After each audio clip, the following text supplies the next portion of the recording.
Aplix, tontonannya anak kedokteran.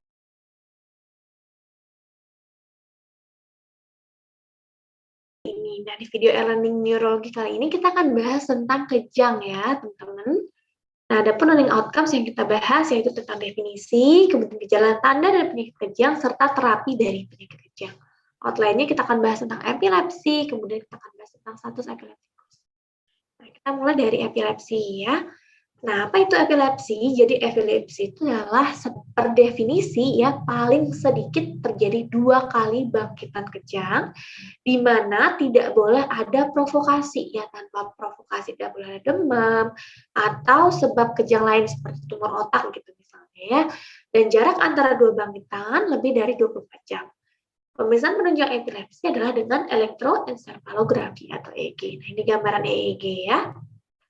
Nah, epilepsi itu ada yang kejang parsial, ada kejang umum. Kejang parsial itu adalah hanya sebagian tubuh yang kejang. Ya, ada parsial simpleks, parsial kompleks, dan parsial menjadi umum sekunder. Parsial simpleks ini yaitu tanpa gangguan kesadaran. Jadi, ada aktivitas motorik minimal, kaku, spasme, atau jerking. Kemudian parsial kompleks itu dengan gangguan kesadaran. Jadi, ada aura berupa halusinasi sebelum kejang. Kemudian ada bengong dan automatisme motorik, dan seperti misalnya gerakan gayung sepeda, dan lain sebagainya. Kemudian ada parsial menjadi umum, jadi awalnya parsial, kemudian dia menjadi kejang umum.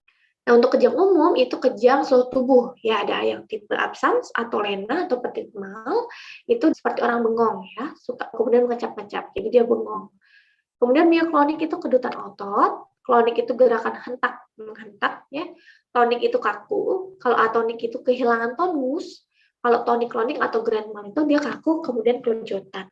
Nah, apa sih bedanya absans yang tipikal, petit matolena sama absen atipikal gitu ya.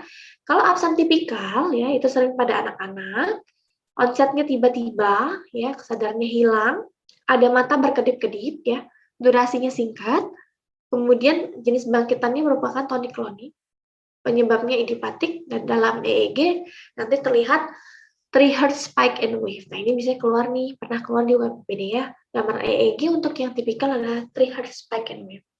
Nah, kemudian absen yang atipikal itu bisa terjadi semua usia ya.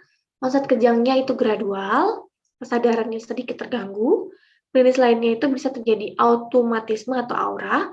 Durasi kejangnya lama ya, frekuensi kejangnya itu jarang berulang, sering disertai kebingungan, sakit kepala, atau gangguan emosi ya. Klinis neurologis yang lain adalah ada kemampuan belajarnya terganggu dan prestasinya buruk.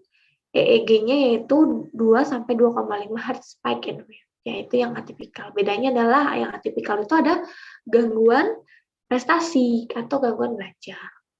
Nah, untuk terapi epilepsi, kalau lena atau absen atau petit mal itu terapi pertamanya adalah etosusimid. Second option-nya adalah asam valproat. Tapi etosusimid ini tidak ada di Indonesia ya, jadi dipilihnya asam valproat. Tapi kalau misalnya di soal ditanyakan first line untuk petit mal, itu kalian pilih etosusimid ya.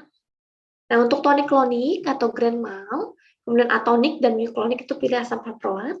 Kalau kejang facial atau vokal itu pilihnya karbamazepin. Oke, next kita akan bahas tentang status epileptikus.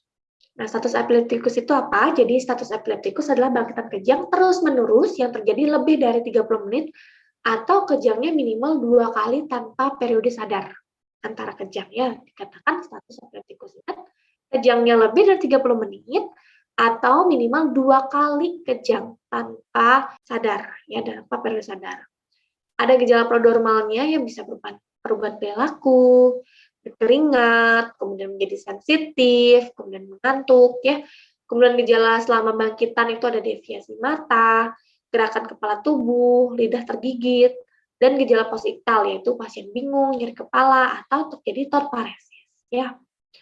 Oke, bagaimana tata laksana status epileptikus ya?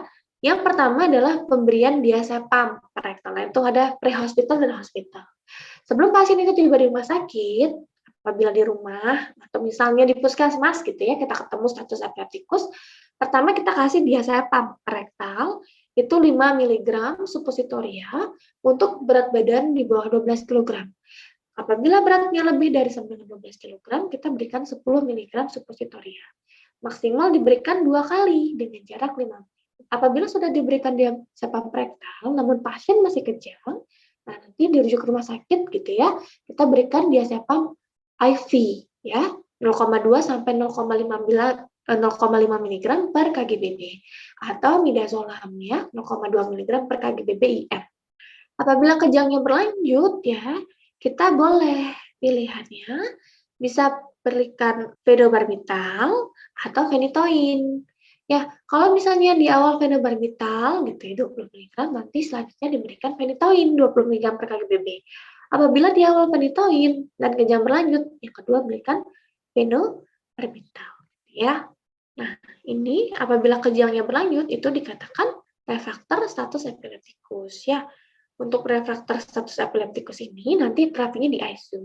Ya, terapinya yaitu midazolam ya 100 sampai 200 mikrogram per kg/BB IV, kemudian propofol bolus 1 sampai mg per kg/BB dan pentobarbital ya.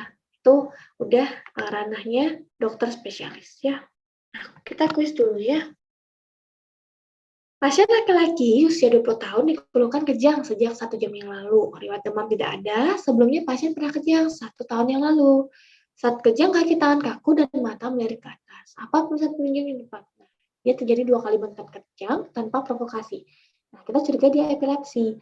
Penunjangnya adalah dengan EEG. Jadi jawabannya adalah EEG.